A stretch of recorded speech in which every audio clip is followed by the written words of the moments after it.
नमस्कार रसिको हो. आम्ही रचनाकार समूहातर्फे आणि चंदेरी मुलाखत या उपक्रमांतर्गत मी सुषमा ठाकूर नेहमीसारखंच सर्वांचं मनापासून स्वागत करत आहे. मुलाखतीच्या या शृंखलेतील आजची आपली उत्सव मूर्ती म्हणजे चंदेरी मुलाखत या उपक्रमांतर्गत काही हिंदी साहित्यिकांची मुलाखत जिनी घेतलेली आहे आणि मला हा उपक्रम चालवण्यात खूप खूप मदत केलेली आहे. अशी ही आमच्या समूहातली साहित्यिका आभा निवसरकर. नमस्कार आभा. नमस्कार नमस्कार ताई. तुझे या उपक्रमात खूप खूप स्वागत आहे. धन्यवाद. जे जे ज्या शब्दाने तू सगळ्यांचं स्वागत करते त्या शब्दांनी आज मी तुझं स्वागत करते. हो. तर आता तुझी माहिती ऐकण्याची सर्वांना उत्सुकता तर असणारच. तर सुरुवातीलाच तू तुझ्याबद्दल थोडक्यात काही माहिती देता आली तर जरूर दे. नक्की. तर माझा जन्म इंदोरचाच, सगळं शिक्षण इंदोरचंच. इंदोरहूनच म्हणजे मी एम.फिल केलं इंग्लिशमध्ये आणि सध्या PhD करते. त्याशिवाय जर मी शिक्षणाचं सांगायचं बघितलं तर शिक्षण BA केलं मी हिंदी साहित्य घेऊन आणि MA इंग्लिश केलं, एम.फिल इंग्लिश केलं. त्याशिवाय पत्रकारिता आणि जनसंचार ह्याच्यात डिप्लोमा घेतला आणि कथक नृत्यामध्ये अलंकार गांधर्व महाविद्यालय वरून पदवी घेतली. तर हे छोटस एक शैक्षिक परिचय म्हणा किंवा अगदी सुरुवातीचा परिचय. आयुष्य जे आहे ते मला जर्मनीला घेऊन गेलं. तर 2003 साली मी जर्मनीला गेले आणि सुमारे 13-14 वर्ष मी तिथे होते. तर जर्मनीची एक आंतरराष्ट्रीय प्रसारण सेवा आहे, DW, डॉइचे वेले म्हणतात त्याला. त्याच्या हिंदी विभागात मी संपादक आणि पत्रकार म्हणून, मल्टीमीडिया पत्रकार म्हणून काम केलं अनेक वर्ष, 7-8 वर्ष. आणि मग 2015ला भारतात परतले आणि सध्या युनिव्हर्सिटीमध्ये, विश्वविद्यालयामध्ये मी जर्मन शिकवते, इंग्लिशच्या क्लासेस घेते आणि नृत्य जे आहे त्याचं शिक्षण कार्यही चालू आहे. तर मैं हमेशा कहती हूँ, जो भी मुझसे पूछता है क्या करती हो दिन भर, तो मैं कहती हूँ ज्ञान देती हूँ दिन भर. सुबह से लेके शाम तक ज्ञान का आदान प्रदान चलता है. तर असं एक सध्या चालू आहे. म्हणजे तुझं शिक्षण पूर्ण साहित्य सृजनास उपयुक्त असंच झालेलं आहे. त्याशिवाय नक्की. नृत्य, पत्रकारिता म्हणजे असा चढत्या क्रमाने तुझा हा जीवन प्रवास सध्या चालू आहे. आभा. हो हो. तुझं आणि अनेक धन्यवाद त्याबद्दल, कारण परिवार तुम्हाला तसा मिळाला की तुम्ही आपोआप त्या दिशेला वाटचाल करता. वडिलांनी खूप साथ दिली, सांगितलं की काय करायचं काय नाही करायचं. त्यांच्या अनेक ओळखींमुळे खूप साहित्यिकांची, पत्रकारांशी लहानपणीच गाठभेट झाल्यामुळे एक जे स्वतःहून अपसुख काही काही गोष्टी लहानपणीच, ज्याला म्हणतो ना की घुट्टी में मिलता है, तर तसं बालकडूत मिळालेलं आहे. त्यामुळे ईश्वराचा आणि परिवाराचा अनेक धन्यवाद. आई सतत सांगत असते की शिक, अभ्यास कर, वाच. तर असं चालू असतं आपलं. आणि ह्या लोकांच्या सहायतेमुळे किंवा ह्या लोकांच्या साथ असण्यामुळे खूप छान वाटतं आयुष्याची वाटचाल किंवा साहित्यिक वाटचाल करताना. अगदी अगदी खरं आहे. म्हणजे पारिवारिक पार्श्वभूमी आणि संस्कार हे आपल्याला आयुष्यात नेहमीच उपयोगी पडतात आणि आपलं आयुष्य नक्कीच चांगल्या पातळीवर आपण जगू शकतो. अगदी खरं आहे. तर आभा, तू तुझ्या पाठवलेल्या माहितीमध्ये लिहिलं आहेस की 12वी पासून तुझ्या साहित्य सृजनाची म्हणजे लेखनाची सुरुवात झाली. तर ते कसं काय? त्याबद्दल काही आठवण वगैरे असेल तरी सांग. त्याचे 2 आठवणी आहेत म्हणजे ज्यामुळे मी कविता लिहायला सुरुवात केली. हम्म. एक आम्ही ज्या पिढीतले आहोत त्या पिढीत इंजिनियर आणि डॉक्टर होणं हे म्हणजे खूपच महत्वाचं असायचं. तर निश्चित. आम्हालाही ते वेळ लागलं होतं 2 वर्ष 3 वर्ष की डॉक्टर व्हायचंय.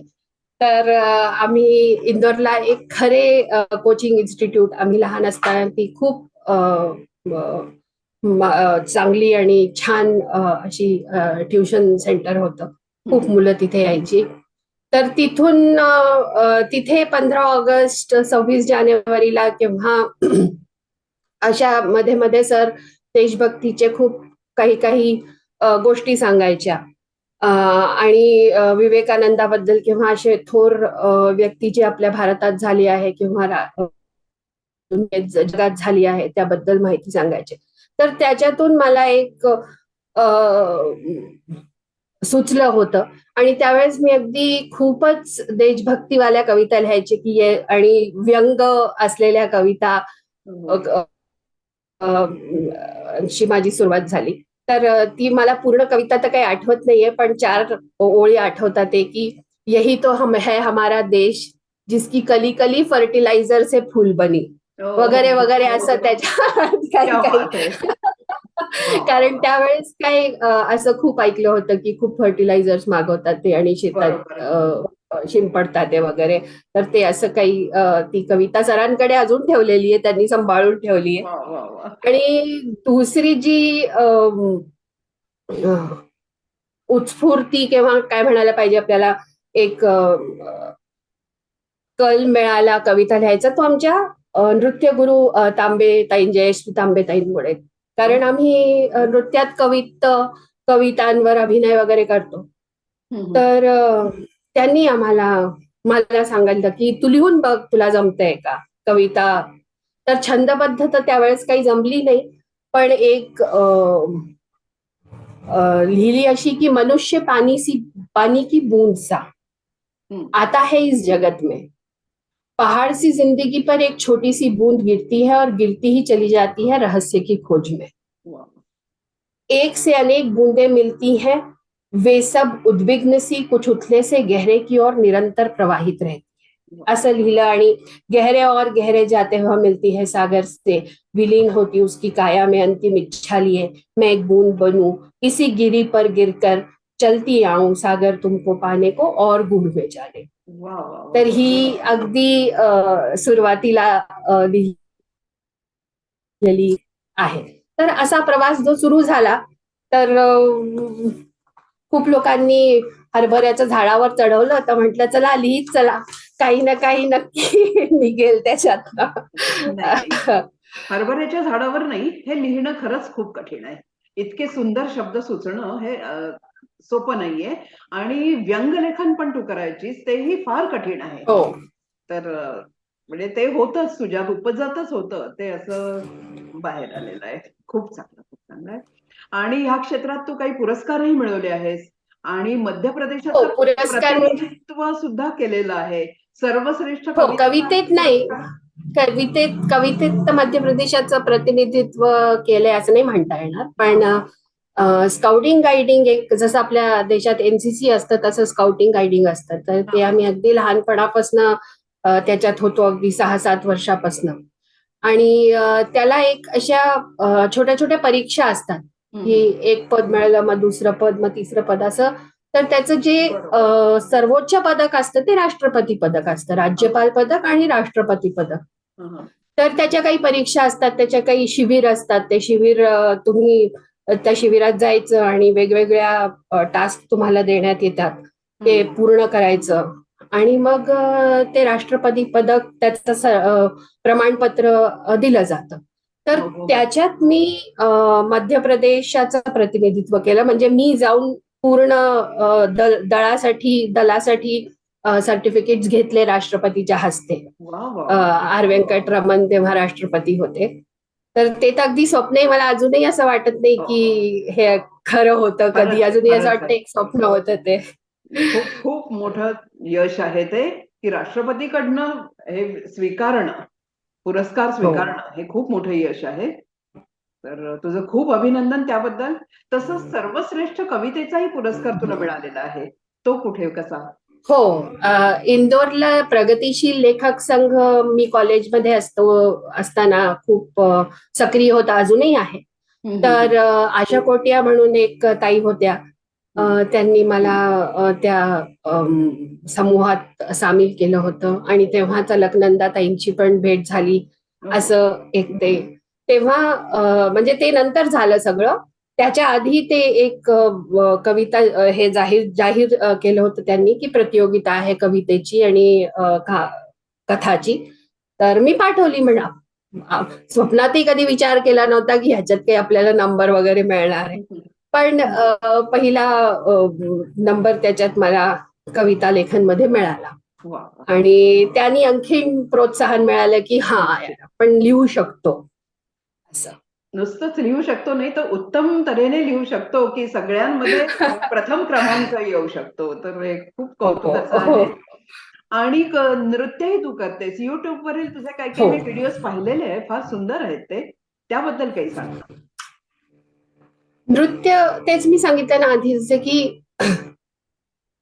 काही मला नेहमी असं वाटतं की आता पूर्वजन्माचे काही चांगले कर्म असतात किंवा आपण काहीतरी चांगलं केलं असतं त्यामुळे खूप छान परिवार आपल्याला मिळतो. आणि मी नेहमी माझ्या आईची ह्याच्यात तिला धन्यवाद देत असते मनोमनी की तिने मला 5 वर्षाच्या मी जेव्हा 5 वर्षाची होते तेव्हा त्या डान्स क्लासमध्ये नेऊन सोडलं. आणि मी इतकी लहान होते की मला माझा वाढदिवस सुद्धा सांगता येत नव्हता. तर इतक्या लहान वयात मी तांबेताईंकडे त्या नृत्य कक्षामध्ये गेले आणि त्यावेळेसपासून जी इथे असं होतं की तांबेताई कथक शिकवत असे आणि त्यांचे यजमान म्हणजे डॉक्टर शशिकांत तांबे ते गाणं शिकवत असे. तर ते न कळत तानसेन तर होऊ नाही शकलो पण कानसेन नक्की झालो त्यामुळे. तर त्या मैफिली ते सगळी मुलं यायची शिकायला. ते ऐकून ऐकून पाहून पाहून खूप समृद्ध झालं जीवन. वा. निश्चितच. निश्चितच. संगीत हे जीवनात फार महत्वाचं असतं. म्हणजे अगदी आपण एकटे असो तरी सुद्धा साथ देणारं संगीत हो. असतं. करेक्ट. बरोबर. तर आभा, आता आजच्या मुलाखतीतील महत्वाचा टप्पा म्हणजे तुझं लिखाण किंवा तुला आवडलेल्या तुझ्या रचना काय ऐकवणार आम्हाला? तर मी हिंदीपासून सुरुवात करते कारण मी हिंदीत जास्त लिहिते. जरूर. तर पहिली कविता है प्रेम. जब प्रेम नहीं रहेगा तो कुछ नहीं खिलेगा. जब प्रेम नहीं रहेगा तो कुछ नहीं खिलेगा. खत्म हो जाएंगे बीज मिट्टी में दफन. हो, हो. नहीं होगी उनमें ताकत अंधकार को फोड़ उजाले की दुनिया में आने की. जब प्रेम नहीं रहेगा तो कुछ नहीं खिलेगा. खत्म हो जाएंगे बीज मिट्टी में दफन. नहीं होगी उनमें ताकत अंधकार को फोड़ उजाले की दुनिया में आने की. जब नहीं रहेगा प्रेम तो सूरज चांद हवा पानी धीरे धीरे लुप्त हो जाएगा सब. और निर्वात में चली जाएगी पृथ्वी. खो जाएगी जब प्रेम नहीं रहेगा. वाह. फार सुंदर, फार सुंदर. आणि विज्ञान ची पृष्ठभूमी असल्यामुळे अनेक वर्ष जीव आपलं बायोलॉजी आणि केमिस्ट्री हे सगळं शिकल्यामुळे एक थोडस वैज्ञानिक विषय पण कधी कधी कवितेला कवितेत विषय मिळू येतात. शकतो. हम्म, तर कई हजार पल से बदल गई हूँ. हम्म. कई हजार पल से बदल गई होती हूँ. कई लाख कोशिकाएं मर भी गई होती हैं और उतनी ही नई पैदा भी हुई होती हैं. कई हजार पल से बदल गई होती हूँ. कई लाख कोशिकाएं मर गई होती हैं और उतनी ही नई पैदा भी हुई होती हैं. घर का वो छोटा सा कोना चमक रहा होता है. चमकीले रहे कमरे का दरवाजा बंद होता है. रसोई दुल्हन सी सजी होती है. नमक चीनी कहीं और चली जाती है. पुराना अचार नए मर्तबान में नई धुली सी मसालेदानी पीतल के बर्तन स्टील के हुए सब बदलता है. वाह. सब बदलता है. कभी चुप कभी जोर से कभी जल्दी कभी धीमे. कभी चुप कभी जोर से कभी जल्दी कभी धीमे. और साथ ही बदल जाता है घर लौटना. कुछ झुर्रियां ज्यादा कुछ थकान कम, कुछ खिलखिलाहटे बदमाश सी, कुछ आंसू कम लफ्ज। लौटना हर बार एक सा नहीं होता। ओहो, ओहो। लौटना हर बार एक सा नहीं होता पुराने घर। लौटना हर बार नया सा होता है पुराने। क्या बात आहे. अप्रतिम. म्हणजे फारच वेगळ्या पद्धतीने कविता लिहितेस तू. फारच वेगळ्या. छान छान. धन्यवाद. म्हणजे अशा उदाहरणातनं तू केवढं मोठं सत्य सांगून दिलंयस. खूप अजून. उम्मीद से नाव आहे. हा. उम्मीद में आणि उम्मीद से होना म्हणजे गर्भवती असणं किंवा प्रेग्नेंट असणं. बरोबर. हुर्र से उड़कर आई चिड़िया, हुर्र से उड़कर आई चिड़िया, ठिठकी सट से हटी फिर फुदक आगे आई, फिर ठिठकी, आका झांका ताका। हुर्र से उड़कर आई चिड़िया, ठिठकी, सहमी, आहट से हटी, फिर एक फुदक आगे आई, ठिठकी, फिर आका, झांका, ताका, मानो गिने घर के पंखे झरोखे कोने। मानो गिने घर के पंखे झरोखे कोने, फिर पतली सी झिर्री से घूमी, फिर पतली सी झिर्री से घूमी, घर को आबाद किया चहचहाट से, घर गर्मी में पिघला चिड़िया के लिए, घर गर्मी में पिघला चिड़िया के लिए, चिड़िया जान गई पंखे की गति, चिड़िया जान गई पंखे की गति, तिनके समेटे घरौंदा सवारा पंखे के ठीक पीछे एक सुरक्षित कोने में। चिड़िया जान गई पंखे की गति, तिनके समेटे घरौंदा सवारा पंखे के ठीक पीछे एक सुरक्षित कोने में। खूब चहचहाया घर, खूब चहचहाया घर, पंखे की गति में सीखे नन्हे उड़ना। फिर एक दिन चली गई चिड़िया, फिर एक दिन चली गई चिड़िया, कभी नहीं लौटने की खुले आसमान। फिर एक दिन चली गई चिड़िया, कभी नहीं लौटने के लिए खुले आसमान में। दरवाजे की झिर्री खाली कोना शून्य में ताक रहा, तुम्हारे प्यार में पड़ा चिड़िया। दरवाजे की झिर्री खाली कोना शून्य में ताक रहा, तुम्हारे प्यार में पड़ा चिड़िया। लौट चिड़िया लौट। फार सुंदर, फारच हृदयाला स्पर्श करणारी अप्रतिम रचना. वा वा. आवा, फारच सुंदर लिहितेस तू. अजूनही एखादं जरूर ऐकव. खूप खूप छान. एक हिंदीत काही शब्द आपण रोज बोलत असतो जे साहित्यात आपण उपयोग नाही करत, तर तसा काही प्रयत्न केला होता की घुचुड़ मुचुड़ जिंदगी में तलफ स्त्री के लम्हे। घुचुड़ मुचुड़ जिंदगी में तलफ स्त्री के लम्हे, फैले बिखरे खून में खड़ी है कोपल। घुचुड़ मुचुड़ जिंदगी में कलफ स्त्री के लम्हे, फैले बिखरे खून में खड़ी एक कोपल। पिच पिचे लजलजे लोगों में एक सीधी रीढ़, पिच पिचे लिजलिजे लोगों में एक सीधी रीढ़, घिचड़ गांधा रिश्तों में एक प्यार। घिचड़ गांधा म्हणजे अगदीच चेंदा मेंदा झालेले, घिचड़ गांधा रिश्तों में एक प्यार, हबड़ तबड़ वक्त में एक कोमल धैवत। हबड़ तबड़ वक्त में एक कोमल धैवत जीने की वजह देता है, जीने की वजह देता है। हो. काय सुंदर. वा वा. फार छान, फार छान. आणि शब्दांचं निवड सुद्धा खूप छान आहे तुझी. छान छान. अजून तू जेवढे ऐकू इच्छिते तेवढे ऐकव, कारण फार सुंदर आहे कविता. दोन कविता एकानंतर एक घेते. त्याच्यात ध्वन्यात्मक शब्दांचा उपयोग केलेला आहे. टप टप टप आधी रात, टप टप टप आधी रात, आधा चांद पिघल रहा था खिड़की किनारे। टप टप टप आधी रात, आधा चांद पिघल रहा था खिड़की किनारे। अब झपक रही थी आंखें, झप झप झपक लपक रही थी आंखें सपने, झप झप झपक लपक रही थी आंखें सपने, कस कस कस रही थी रजाई के आगोश में नींद, कस कस कस रही थी रजाई के आगोश में नींद, कल कल बह रही थी बित्ता बित्ता चांदनी, कल कल बह रही थी बित्ता बित्ता चांदनी, झरर झरर हवा उड़ा रही थी बांधनी, फर फर लहर लहर दूर कहीं कोई पाती, फर फर लहर लहर दूर कहीं कोई पाती, खट खट खड़का रही थी प्यार का दरवाजा, खट खट खटका रही थी प्यार का दरवाजा, सन सन दौड़ती जिंदगी में हर रात धीमे धीमे होता रहता है ये जादू,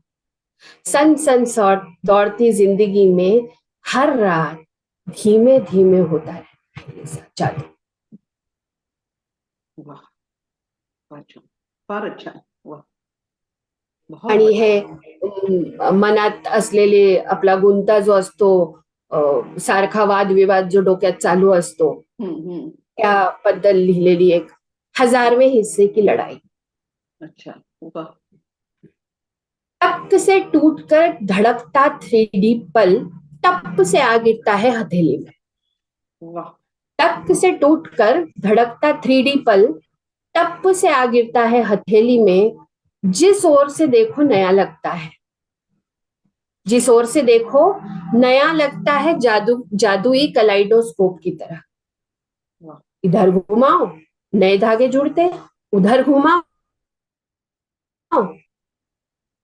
टप से गिरे इस पल में खुशनुमा धागों के सिरे में जोड़ ही नहीं पाती, टप से गिरे इस पल के खुशनुमा धागों के सिरे में जोड़ ही नहीं पाती, सट से सटक जाते हाथ से खुशी के 3D फोटो, सट से सटक जाते हाथ से खुशी के 3D फोटो, हाथों में रह जाती उलझन अनगिनत गड्ढम गड्ढ धागों की,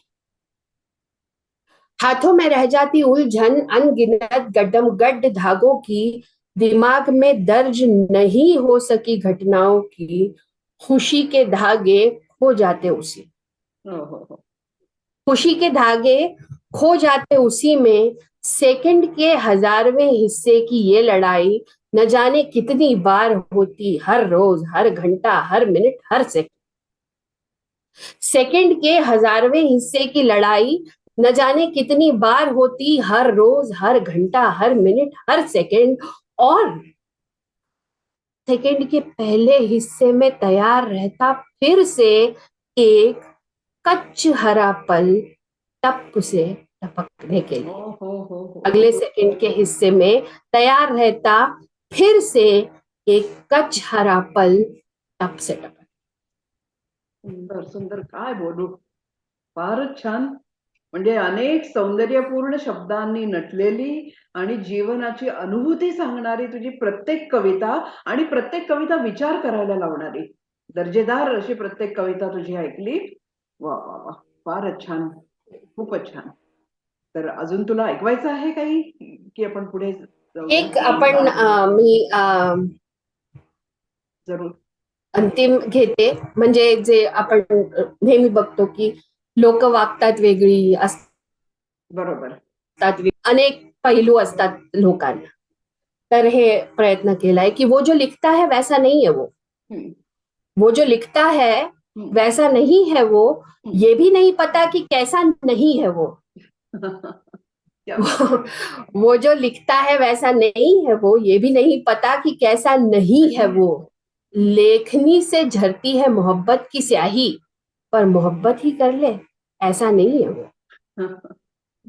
धार इतनी कि लगते ही बहा दे खून, शब्दों में धार इतनी कि लगते ही बहा दे खून, पर खून ही बहा दे ऐसा नहीं है.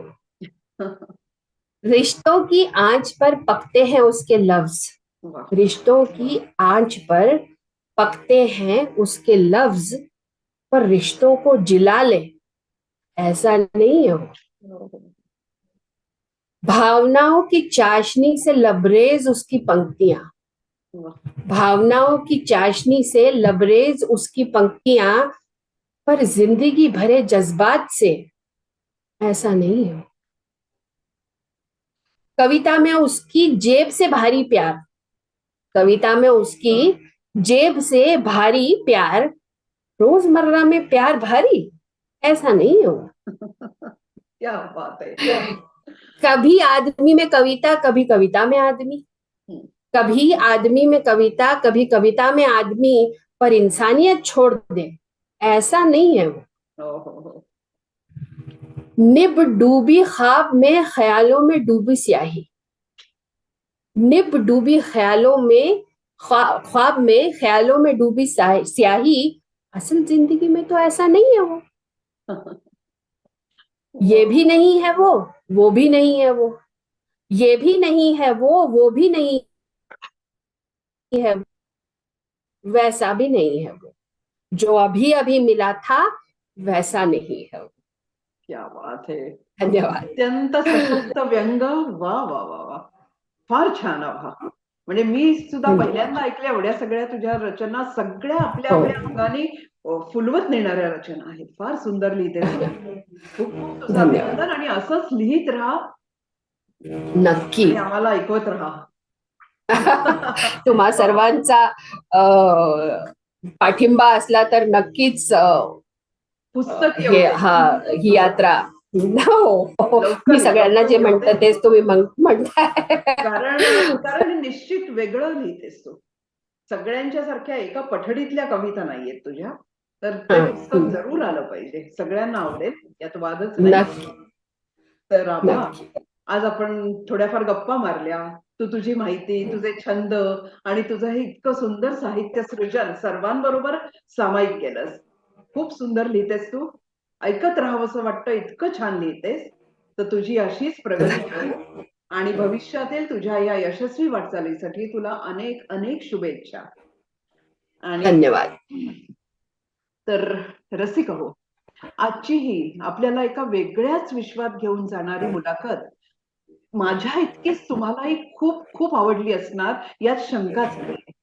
विसरू नका लाईक, शेअर आणि सबस्क्राईब करायला. तर भेटूया आपण पुढील मुलाखतीत. तोपर्यंत नमस्कार. धन्यवाद आभा. नमस्कार. खूप खूप धन्यवाद.